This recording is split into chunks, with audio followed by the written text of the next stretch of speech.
제가 좋아하는 트롯 가수가 있습니다. 우리 집사람은 아는데요. 양지은이라는 가수입니다. 양지은이라는 가수. 노래도 잘하고 예쁘기도 해요. 그런데 정작 저는 그 가수가 부르는 노래를 한 곡도 몰라요. 부를 때 잘한다 이걸 아는 것이지 그 가수의 무슨 사전을 가지고 있다든지 노래를 외우고 다닌다든지 이런 팬심을 가지고 있는 건 아닙니다. 그런데도 불구하고 제가 그 가수를 좋아하는 이유는 앞에서 말한 대로 예뻐서 노래를 잘해서라기보다는 그의 효심이 너무 예뻐서 그 가수를 좋아하기 시작했습니다. 그가 21살 때 자기 아버지가 말기 신부전증 판단을 받아서 이제 시한부 판정을 받았다고 그럽니다. 시한부 인생이 된 거죠. 그래서 누군가 장기를 이식을 해줘야 되는데 이 21살짜리 딸이 자기 아버지를 위해서 자기의 왼쪽 신장을, 콩팥을 아버지에게 기증해 주었습니다. 현대의학이 많이 발전했지만 이 신장 이식 수술과 회복이라는 것이 그 과정 자체가 굉장히 어렵기도 하고 힘들기도 하고 아프기도 하고 또 잘못될 확률도 있고 회복 과정에서 많은 고통이 있고 완전히 회복을 했다 할지라도 상당히 어떤 리스크를 안고 살아야 되는 것이라고 합니다. 이것을 모를 리가 없는 그런 사람인데 자기 아버지를 위해서 수술대에 올라서 자기 신장의 일부를 떼어서 아버지의 건강을, 생명을 연장시켜줬다는 것이 얼마나 갸륵합니까? 그래서 저는 그 양지은이라는 가수를 좋아하게 되었습니다.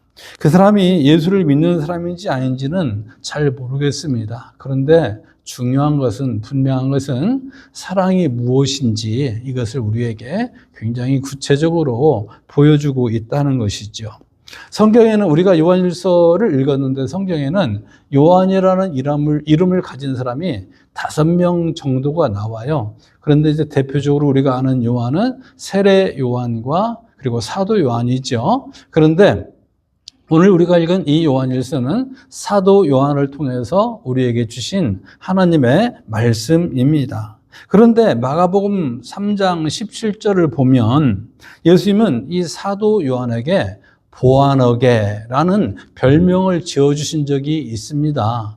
그 뜻은 무엇일까요? 우레의 아들, 천둥의 아들, 그런 뜻을 가지고 있습니다. 보아너게, 이것이 천둥의 아들, 우레의 아들, 이런 뜻이에요. 왜냐하면 그의 성격이 그만큼 불같았기 때문이에요. 실제로 누가복음 9장을 보면 그런 예가 나오는데 예수님 일행이 이제 예루살렘으로 올라가려고 어느 길을 가고 있는데 사마리아 사람들이 모여 사는 지역을 지나가려고 했습니다. 그랬더니 사마리아 사람들이 너희들은 우리들을 안 좋아하잖아. 우리를 무시하잖아. 그래서 그 사마리아 사람들의 그 마을을 통과하지 못하게 했습니다. 이때 같이 가던 이 사도 요한이 무슨 말을 하냐면 이렇게 말합니다. 주여, 우리가 불을 명하여 하늘로 쫓아내려 저희를 멸하라 하기를 원하시나이까. 쉽게 표현하면 예수님, 우리가 하늘에서 불을 내려가지고 저 마을 사람들을 다 그냥 쓸어버릴까요? 죽여버릴까요? 이렇게 말을 하는 것입니다. 얼마나 과격하고 얼마나 불같은 성격입니까? 그런 사도 요한이었는데 그가 이제 예수님을 영접하고 또 예수님께 훈련을 받으면서 얼마나 온유한 사람이 되었는지 예수님께서 십자가에 매달려 계실 때 마지막에 이 사도 요한에게 자기 어머니 마리아를 부탁한다고 맡겼습니다. 그리고 이런 모습 때문에 이제 후대 초대교회의 여러 사람들은 그를 가리켜서 사랑의 사도라는 별명을 지어 주었습니다. 이런 별명을 얻게 된 흔적을 우리가 발견할 수 있는 곳이 바로 이런 요한일서, 특히 오늘 본문입니다. 특히 오늘 본문에서는 그래서 이 요한일서에서 성도의 교제와 사랑을 강조하는데 그 중에서는 사랑이 무엇인지 말로 정의를 내리지 않지만은 우리가 그 내용을 통해서 무엇인지를 너무나 명확하게 보여주고 있고, 우리가 왜 사랑해야 되는지, 어떻게 사랑해야 되는지, 사랑의 그 원천은 무엇인지를 우리에게 가르쳐주고 있습니다. 먼저 이 사도 요한은 초대교회 성도들을 향해서 형제라고 부르면서 세상이 너희를 미워하거든 그것을 이상하게 여기지 말아라, 이렇게 먼저 운을 떼고 있습니다. 세상이 성도를 미워하는 이유가 무엇일까요? 예수님은 요한복음에서, 사도 요한을 통해서 기록한 요한복음에서 이미 말씀을 했는데, 그 이유는 사랑하는 제자들아, 너희들은 소속이 다르기 때문에 세상이 너희를 미워하는 거야. 만약에 너희들이 세상을 사랑하고 예수님을 사랑하지 않았더라면 아마 세상은 너희를 사랑했을 거야. 이렇게 예수님이 말씀하는 장면이 나옵니다. 그럼 우리는 신앙을 이유로 내가 정말로 예수님께 속한 자로서 살기 때문에 받는 어떤 고난이 있다, 미움을 받는다, 그렇다면 우리는 그것을 이상하게 여기지 말아야 되는 거죠. 우리가 예수님을 믿는다는 것 때문에 미움을 받고 핍박을 받는 것은 내 신앙이 잘못되었다는 것의 증거가 아니라 오히려 내가 제대로 믿기 때문에 이런 고난을 당할 수 있다는 것을 증명하는 것일 수 있기 때문에 그런 것입니다. 베드로전서 4장 12절에서도 그래서 사랑하는 자들아, 너희를 연단하려고 오는 불시험을 이상한 일 당하는 것처럼 여기지 말아라, 이렇게 말씀하잖아요. 우리가 예수를 믿는다는 이유 때문에 불시험을 당하고 있는데 그거 이상하게 여기지 말아라, 베드로 사도도 그 얘기를 하고 있는 것입니다. 그러나 우리가 반대로 또 잘 깨달아야 되는 것은 무엇이냐면, 내가 어떤 죄를 짓거나 아니면 어떤 잘못을 함으로 무슨 미움을 받거나 핍박을 받는 것을 믿음의 고난인 것처럼 우리가 착각하지 말아야 된다는 거죠. 누가 봐도, 삼척동자가 봐도 그것은 자기가 잘못하고 자기가 잘못함으로 고난을 받고 핍박을 받는 것인데, 내가 예수를 믿으니까 이런 고난을 받고 핍박을 받는다고 이렇게 생각하는 사람들이 왕왕 있습니다. 그러지 말라는 거죠. 만약에 우리가 이렇게 자기가 잘못한 줄 알면 우리는 빨리 깨닫게 되잖아요. 그게 아니라 자기 잘못임에도 불구하고 마치 그것이 내가 믿음 때문이다, 이렇게 생각을 하면 사람은 묘하게 자기 연민의 정에 빠집니다. 자기 연민의 정에 빠지면 어떤 결과가 오느냐? 영적 침체가 오는 거예요. 나는 이렇게 잘 믿는데 나는 왜 이렇게 고난이 있나? 이것을 자꾸 되씹고 묵상하게 되면 나도 모르는 사이에 깊은 침체 속에 빠져가지고 어둠의 길을 헤매는 것이죠. 그러면서 다른 사람을 원망하고 하나님을 원망하게 됩니다. 그러나 우리가 믿음으로 받는 믿음과 핍박이라면 당연히 나를 미워함이 아니라 예수님을 미워하는 것이기에 내가 이겨낼 수 있다는 이 용기가 생기는 것이죠. 왜냐하면 내가 그런 고난을 받을 때 예수님이 동일하게 아파하고 계시기 때문입니다. 그럴 때는 여러분들이 믿음으로 이겨낼 수 있기를 바랍니다. 그런데 사도 요한은 세상은 우리를 미워하지만 우리는 형제를 사랑해야 된다, 이렇게 말씀하고 있습니다. 이렇게 형제를 사랑하는 것이, 핍박 가운데서 형제를 사랑하는 것이, 소속이 다르기 때문에 우리는 같은 소속이다, 이렇게 형제를 사랑하는 것이 사망에서 생명으로 옮긴 증거다, 이렇게 말씀을 하고 있습니다. 그러니까 우리가 누구를 형제를 사랑해야 된다, 이것이 그냥 괜찮은 사람으로 보이기 위해서 하는 것이 아니라 진심으로 내가 예수를 믿는 사람이라면, 새 생명을 얻은 사람이라면, 구원받은 사람이라면, 영생을 소유한 사람이라면 마땅히 해야 되는 일이라는 거예요. 우리가 그런 것이 없이 말로만 하나님 사랑이 어쩌고 이렇게 얘기하는 것은 사실 옳지 않습니다.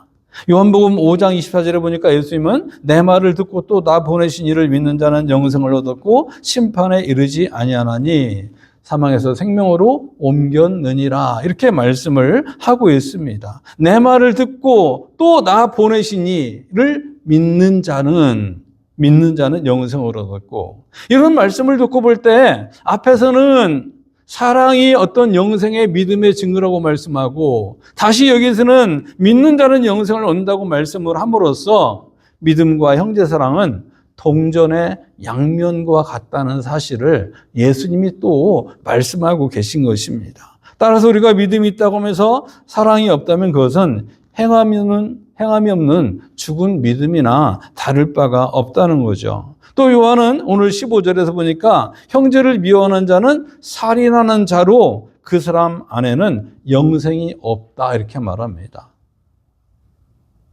사랑은 영생의 증거라면, 믿음의 증거라면 사랑의 반대로 형제를 미워하는 자는 그 안에 영생이 없대요. 얼마나 두려운 말씀입니까? 매우 두려운 말씀입니다. 그러므로 저와 여러분은 세상으로부터 미움을 받을지언정 형제를 미워하지 않는 사람이 되기를 예수님의 이름으로 축원합니다. 누구라도 혹시 내가 마음으로 미워하고 있다면 이 말씀을 들을 때 나만 그런가? 다른 사람도 다 그렇지. 이렇게 변명을 해서는 안 되고 빨리 얼른 회개를 해야 되는 것이죠. 그런데 참 안타까운 것은 뭐냐면 다른 사람을 미워하고 있는데 말로는 나는 다른 사람을 미워하지 않다고 말하는 경우들이 왕왕 있더라는 거예요. 분명히 누가 봐도 누구를 미워하는데 나는 안 미워한대요. 이것은 자기가 그 미워하는 것을 인정하고 싶지 않거나 미움이 무엇인지를 모르기 때문에 하는 말이겠죠. 미움이 뭐겠습니까? 마음속의 미움은요, 일단 입으로 표현이 되게 되어 있습니다. 즉, 미워하는 사람에 대해서 험담을 하고 비아냥을 하고 냉소적인 말이 나옵니다. 예수님 말씀하셨잖아요. 마태복음 12장에서 마음에 가득한 것을 입으로 말함이라. 마음속으로 미워하는 것이 입으로 나오기 때문에 입에서 벌써 험담, 비아냥, 냉소적인 말 이게 나오는 거예요. 이게 미움인 거예요. 또 두 번째로 마음속의 미움은 차가운 침묵으로 표현을 합니다. 무슨 말이냐면 마음속에 어떤 사람을 미워하면 돕고 싶지 않고 얼굴을 마주하고 싶지 않아서 외면하게 되고 무관심한 태도로 일관하는 거죠. 그래서 우리가 흔히 이런 말을 하잖아요. 저 사람은 나를 그림자 취급을 해. 그냥 못 본 척 해버린다는 거죠. 이게 미움인 거예요. 그런데 이렇게 미워하면 먼저 그렇게 미워하는 내 마음이 영적으로 침체가 되고 자기 영혼이 시들거나 죽게 돼요. 미우면 내 마음에 분노가 차 있는 거고 미움이 차 있으면 내 영혼이 먼저 죽어요. 이거 아주 틀림없는 사실입니다. 다음에 그 미움을 받는 사람도 큰 상처를 받거나 영혼이 죽게 되는 거죠. 마귀만 잔치를 벌이는 거예요. 그러므로 사람을 미워하는 것은 둘 다 죽는 길이고 마귀의 광대 노릇하는 것에 불과합니다. 그래서 우리 마음속에서 미움이 있으면 얼른 회개해야 되고 하나님께 구해야 되죠. 사랑할 수 있게 해달라고 말이죠. 그러므로 우리는 미움 대신에 사랑을 선택해야 되는데 이것이 성경이 우리에게 형제를 사랑하라, 이웃을 사랑하라, 아니면 원수를 사랑하라는 말까지 자꾸 사랑을 하라고 할 때는 다 명령으로 말하는 이유예요. 그렇죠. 그렇기 때문에 사랑이나 미움이는 우리의 의지적 선택이라는 말입니다. 사랑은 감정이 아니에요. 사랑할 때 사랑하는 사람을 보면 가슴이 콩닥콩닥 뛰는 감정이 움직일 수 있지만 그것 이상의 것이 성경이 가르쳐주는 사랑이라는 말입니다. 따라서 우리가 사랑은 감정이 아니라 의지이기 때문에 변덕스러운 우리의 감정에 사랑의 핸들을 맡겨서는 안 됩니다. 의지적으로 사랑하려고 노력해야 된다는 거죠. 친구끼리도 마찬가지예요. 부부끼리도 마찬가지고 형제끼리도 마찬가지고 교인들끼리도 마찬가지입니다. 내가 부단히 노력을 해야 관계가 유지가 되는 거예요. 그렇지 않고 감정에 관계를 맡겨버리면 그 관계는 오래가지 못합니다. 예를 들어서 생각을 해보세요. 부부의 감정, 결혼을 했습니다. 신혼 때하고 5년 지났을 때, 10년 지났을 때, 20년, 30년 지났을 때 다 다르잖아요. 그런데 만약에 신혼 때 같은 이런 감정이 식었으니까 우리 갈라섭시다. 이렇게 하면 유지될 관계, 유지될 부부, 유지될 성도, 친구의 관계 아무도 없습니다. 다 깨져버리고 맙니다. 그런데 요즘은 그런 사람이 많다고 하잖아요. 내가 다른 사람을 봤더니 가슴이 콩닥 뛴다. 그러니까 나는 저 사람을 사랑할 거야. 나는 내 마음이 시키는 대로 할 거야. 참, 제가 아까 트롯 얘기를 했는데, 아주 유행하는 노래 중에 못된 노래가 하나 있어요. 사랑은 필수, 결혼은 선택? 이런 노래가 있죠. 그런 노래가 있다고요. 그런 내용들은 사실은 우리 그리스도인들이 좋아하면 안 돼요. 우리가 노래를 불러도 뭐 유행가를 부른다고 다 죄악은 아니지만은 가사를 봐야지. 예. 그 가사 뒤에 뭐예요? 마음이 시키는 대로 해, 뭐 이런 거잖아요. 또 그 생각하다 또 설교 안 들으려 또. 하여튼 그런 게 있어요. 그런 게. 마음이 아니에요. 감정이 시키는 대로 하면 안 되는 거예요. 우리는. 말씀이 시키는 대로, 성령이 시키는 대로 의지적으로 노력을 해야 온전한 사랑을 제대로 할 수 있는 것입니다. 우리가 이것을 꼭 기억을 해야 됩니다. 자기 기분 느끼는 대로 사람을 대한다면 그런 것은 사랑의 관계가 아닌 거예요. 우리가 그렇게 살 수는 없죠. 왜냐하면 우리가 아는 사랑, 우리가 경험한 사랑은 그런 사랑이 아니잖아요. 예수님이 하라고 하는 사랑은 그런 사랑이 아니잖아요. 우리가 배운 사랑, 그런 사랑은 아니잖아요. 우리가 아는 사랑, 경험한 사랑이 어떤 사랑입니까?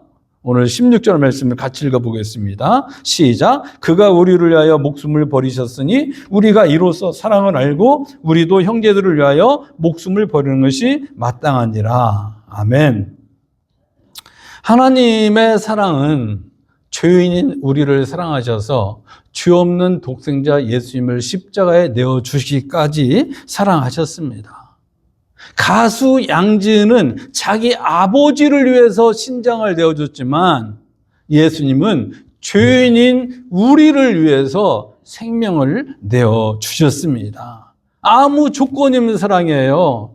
가수 양지은은 아버지니까 그랬지만은 우리는 그냥 죄인일 뿐이었을 때, 우리가 아직 죄인이었을 때 그리스도께서 우리를 위하여 죽으심으로 하나님께서 우리에 대한 자기의 사랑을 확정하셨다고 로마서 5장 8절에서 말씀하지 않았습니까? 예수님의 사랑은 감정이 아니라 의지적 결단을, 순종을 통해서 십자가를 지신 사랑이었습니다. 우리는 그 하나님의 사랑으로 하나님의 자녀가 되었고 영생을 얻었고 천국의 소망을 가지고 삽니다. 이 사랑을 경험하여 알고 있는 우리들이 변죽이 팥죽 끓듯이 하는 우리의 감정에 사랑의 핸들을 맡겨서는 안 되는 거죠. 기분 내키는 대로 안 됩니다. 말씀이 가르쳐주는 대로죠. 자, 그럼 우리는 어떻게 형제를 사랑해야 합니까? 16절에 앞에 읽었는데 우리도 형제들을 위하여 목숨을 버리는 것이 마땅하다 이렇게 말씀합니다. 예수님도 요한복음 15장에서 형제를 위하여 자기 목숨을 버리면 이보다 더 큰 사랑이 없다 이렇게 말씀을 합니다. 이런 말씀을 들으면 좀 숨이 막히는 느낌이 들지 않습니까? 나는 절대 형제를 위해, 친구를 위해서 목숨을 버리지 못할 것 같은데 말이죠. 저도 언젠가요, 어느 이런 우리 교회 모임 가운데서 이거 뽑기를 했습니다. 뽑기. 왜 말씀 뽑기 이런 거 하잖아요. 특히 송구영신 예배 때 그런 것을 한국교회가 유행처럼 많이 하고 있거든요. 그 여러 말씀 구절들을 이렇게 카피를 해가지고 해서 하나 뭐 심지 뽑듯이 하나 뽑는 거예요. 그래서 이제 그 말씀 거기에 각각 다르게 써 있는 말씀을 보면서 이건 올해 하나님이 나에게 주신 말씀으로 받자 이런 의미로 뽑습니다. 뭐 장점도 있고 단점도 있는데 어쨌든 간에 저는 일부러 안 하고 있습니다. 언젠가 그것을 한번 뽑았는데 바로 조금 전에 제가 소개해드렸던 요한복음 15장에 나오는 형제를 위하여 목숨을 버리면 이보다 더 큰 사랑이 없느니라. 이것을 뽑았어요. 물론 하나님을 사랑하라 이런 형제를 사랑하라 이런 말씀이겠지만은 저는 그 말씀을 1년 내내 성경 책갈피에 읽고 다니면서 얼마나 부담이 되는지 몰라요. 형제를 사랑하는 말씀은 아멘 하겠는데 목숨까지 내놓으라 하니까 말이죠. 사실 그러나 여기서 말씀하는 건 그런 거예요. 하나님은 우리에게 물리적인 목숨, 물리적인 순교를 강요한 적은 한 번도 없습니다. 우리에게 그걸 내놓으라고 말씀하는 게 아니에요. 하나님의 십자가 사랑을 경험했다면 목숨을 내놓을 만큼 사랑을 각오해야 된다는 것을 가르쳐 주시는 것이죠. 여러분들도 그런 의미에서 오해 없으시기 바랍니다. 그러므로 요한은 바로 이 얘기를 한마디 해놓고 이제 현실적인 이야기로 넘어가서 길게 얘기를 합니다. 17절을 한번 다 같이 읽어봅시다. 17절 시작. 누가 이 세상 재물을 가지고 형제의 궁핍함을 보고도 도와줄 마음을 막으면 하나님의 사랑이 어찌 그 속에 거할까 보냐. 이렇게 말씀합니다. 앞부분에서는 분명히 목숨을 내놓고 형제를 사랑하라고 그랬잖아요. 그만큼의 각오를 가지고 사랑하라고 해놓고 이제는 실제 현실 속의 이야기를 해주는 거예요. 그게 뭐라고요? 방금 읽은 것처럼 자기가 세상에 돈이 있고 재물이 있는데 그런데 형제가 궁핍하고 굶고 있고 벗고 있으면 그 사람을 도와주지 않는다면 그게 어찌 사랑이냐 이런 말씀 아니겠습니까? 그래서 오늘 설교 제목이 사랑은 지갑 속에 있다. 이런 말이 여기서 나온 것입니다. 형제의 궁핍함을 보고도 지갑을 열지 못한다면 그건 사랑이 아니라는 거죠. 따라서 우리가 지갑을 연다는 것은 사실은 마음을 연다는 것과 같은 말이죠. 마음이 열려야 지갑이 열리니까 말이죠. 마음이 닫히면 지갑도 닫히니까 말이죠. 궁핍한 형제를 사랑하는 구체적인 방법은 지갑을 여는 거죠. 물론 하나님께서 우리에게 빈 지갑을 열라고 그러겠습니까? 그러니까 내가 빈 지갑이라고 하면 가진 것이 없다 그러면 부담 갖고 그럴 필요는 하나도 없습니다. 그러나 나는 지갑이 두둑한 사람이다 이렇게 생각이 된다면 지갑이 두둑한데 지갑은 열지 않고 사랑을 말하는 것은 공허한 메아리에 불과하다는 것을 알아야 됩니다. 그러면 나는 지금 지갑을 열어야 될 사람인가 안 열어도 될 사람인가 제가 구분을 해드리겠습니다. 여러분들이 속으로 판단을 해보세요. 지갑을 열어야 사랑을 실천하는 거다 이런 말을 들었는데 기분이 나빠졌다. 그 사람은 꼭 지갑을 열어야 될 사람이에요. 그런데 들어도 그다지 부담이 없다 그러면 아직은 내가 지갑이 열 때가 안 됐나 보다 생각하면 돼요. 근데 왠지 최 목사가 나들어 설교는 것 같아. 이 느낌이 오는 분들은 틀림없이 열어야 될 뿐이에요. 한 분밖에 안 해. 한 분밖에 안 해. 네. 여러분들이 우리가 사랑을 그냥 공허한 메아리로 불러서는 안 되는 거죠. 사실 돈은 무엇에 쓰느냐가 무엇을 사랑하느냐를 증명하기 때문에 지갑이 열려야 사랑이 나오는 거예요. 이것을 야고보 사도도 말씀하고 있습니다. 야고보서 2장 15절부터 17절인데 원래 앞에 띄우면 교독으로 하려고 그랬는데 제가 읽어드릴게요. 15절을 보면 이렇게 말씀합니다. 만일 형제나 자매가 헐벗고 일용할 양식이 없는데 16절 너희 중에 누구든지 그에게 가로되 평안히 가라 더웁게 하라 배부르게 하라 하며 그 몸에 쓸 것을 주지 아니하면 무슨 이익이 있으리요. 17절 이와 같이 행함이 없는 믿음은 그 자체가 죽은 것이라 이렇게 말씀을 합니다. 이런 말씀을 듣고 볼 때 사실 사랑과 믿음, 믿음과 사랑은 내용상으로 동의어죠. 이런 사랑이 없으면 죽은 믿음이라고 말하지 않습니까? 우리가 누가복음 10장 이야기도 잘 압니다. 거기에 보면 선한 사마리아인 비유가 나옵니다. 어떤 율법사가 예수님을 시험하려고 선생님, 우리가 무엇을 해야 영생을 얻을 수 있습니까? 천국에 대해, 영생에 대해 관심을 보였습니다. 그때 예수님은 너는 율법사니까 율법을 잘 알지? 율법에 뭐라고 기록해 놨느냐? 그러니까 율법사가 대답을 합니다. 전문가니까 잘 나오는 거죠. 하나님을 이렇게 사랑하라고 했습니다. 그리고 내 이웃을 내 몸같이 사랑하라고 했습니다. 이렇게 대답을 하니까 예수님이 대답을 하십니다. 그래, 너도 그렇게 하란 말이야.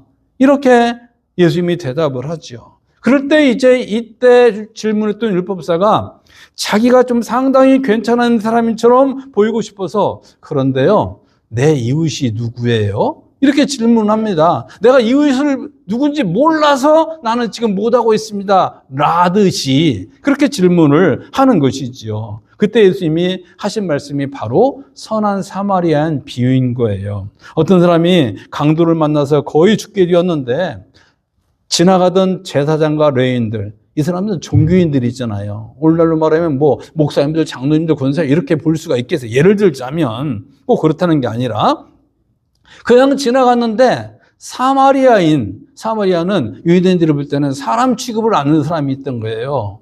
혼혈민족이라고. 그런데 이 사마리아인은 지나가다가 그 사람을 보고 응급처치를 해주고 그 사람을 주막에 데리고 와서 맡기고 돈을 맡기면서 이 사람을 치료해 주라고, 내가 급한 일을 가지만은 돌아올 때 다시 당신에게 더 이상 들어간 부비를 주겠노라고 이렇게 하고 그 사람을 끝까지 돌봤습니다. 그러면서 예수님이 그 율법사에게 질문하지요. 제사장, 레위인, 사마리아인 이 세 사람 가운데 누가 강도 만난 자의 이웃이냐? 이렇게 질문을 합니다. 당연히 자비를 베푼 사람입니다. 사랑을 베푼 사람입니다. 이런 대답이 나왔죠. 이게 바로 예수님이 그런 사람에게 너도 그와 같이 해라. 사랑은 제사장처럼 레위인처럼 나 지금 바쁘니까, 나는 지금 거룩한 제사장으로서 예배를 인도해야 되니까 더러운 시신을, 부정타는 시신을 가까이 하면 안 돼. 그러니까 나는 어쩔 수 없어. 내가 제사장만 아니어도 레위인만 아니어도 이렇게 도와줄 텐데, 이런 식으로 변명하고 핑계대고 그러지 말고 지갑을 열어 실제적으로 도와주는 것이 사랑이다. 예수님이 그 말씀을 하신 것입니다. 그런 의미에서 무관심이 미움이라면 사랑은 관심이죠. 사랑은 감정이 아니라 의지입니다. 사랑은 지갑 속에 있고 지갑을 여는 것이 사랑입니다. 하나님은 우리의 고백보다 사랑의 내용, 지갑의 내용을 어쩌면 더 정확히 보실 것입니다. 내가 입으로 아무리 하나님을 사랑한다고, 형제를 사랑한다고, 이웃을 사랑한다고 외쳐도 너는 정말 지갑을 그 사람을 위해서 열어봤니? 안 열었다면 너는 그냥 구호야, 구호. 이렇게 말씀하는 거죠. 그래서 잠언 19장 11절에 이런 말씀이 있습니다. 가난한 자를 불쌍히 여기는 것은 여호와께 꾸어 드리는 것이라. 가난한 사람을 도와주는 것, 지갑을 여는 것은 하나님께 드리는 것이어서, 근데 그저 거저 주는 게 아니고 꾸어 드린대요, 꾸어 드려. 그럼 꾸어 드린다는 얘기는 무슨 뜻이에요? 시간 되면 갚아준다는 얘기잖아요. 따라서 우리가 지갑을 열어서 누군가를 실질적으로 돕고 그럴 때 그것은 하나님께 드리면서, 꾸어 드리면서 언제가 때를 맞춰 하나님이 갚아주신다는 것입니다. 오늘 말씀을 들으면서 마음에 약간 부담이 느껴지시는 분들은 주변을 돌아보시고 지갑을 여는 용기를 내보시기를 바랍니다. 나는 지갑을 열고 싶은데 직접 줄 사람이 없다. 그런 분들은 구제헌금이나 선교헌금으로 드리면 예수님의 이름으로 구제나 선교를 위해서 교회에서는 지출할 것입니다. 사실 며칠 전에 한 열흘 전쯤 됐나요? 이제 제가 일주일 정도 됐네요. 화요일 오후 4시에 P2P라는 모임이 있습니다. 패스터 투 패스터 약자로 그냥 P2P라는 모임인데, 목사님들이 온라인으로 들어와서 1시간 반 정도 목표 이야기, 마음속의 이야기, 교회 이야기, 기도 제목 나누면서 기도하고 서로 돕고 뭐 이렇게 하는 목회자 멘토링 그룹입니다. 거기에 어떤 목사님이 들었는데, 저 노바에서 목회하는 분인데 참 안타까운 이야기를 들었어요.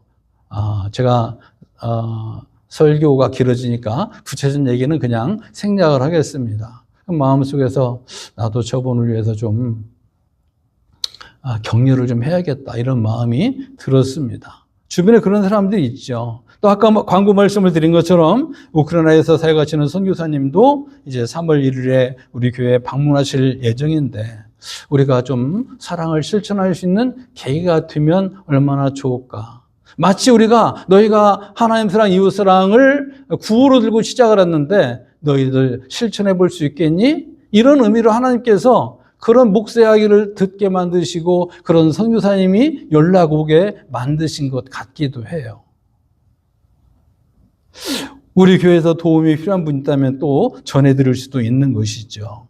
그러나 오늘 설교는 헌금하라 이 설교가 아닙니다. 오늘 설교의 결론은 오늘 본문의 맨 마지막 절입니다. 이 말씀 우리가 다 같이 큰 목소리를 읽으면서 오늘 말씀을 마치겠습니다. 요한일서 3장 18절 다 같이 읽겠습니다. 시작. 자녀들아 우리가 말과 혀로만 사랑하지 말고 오직 행함과 진실함으로 하자. 아멘. 기도하겠습니다.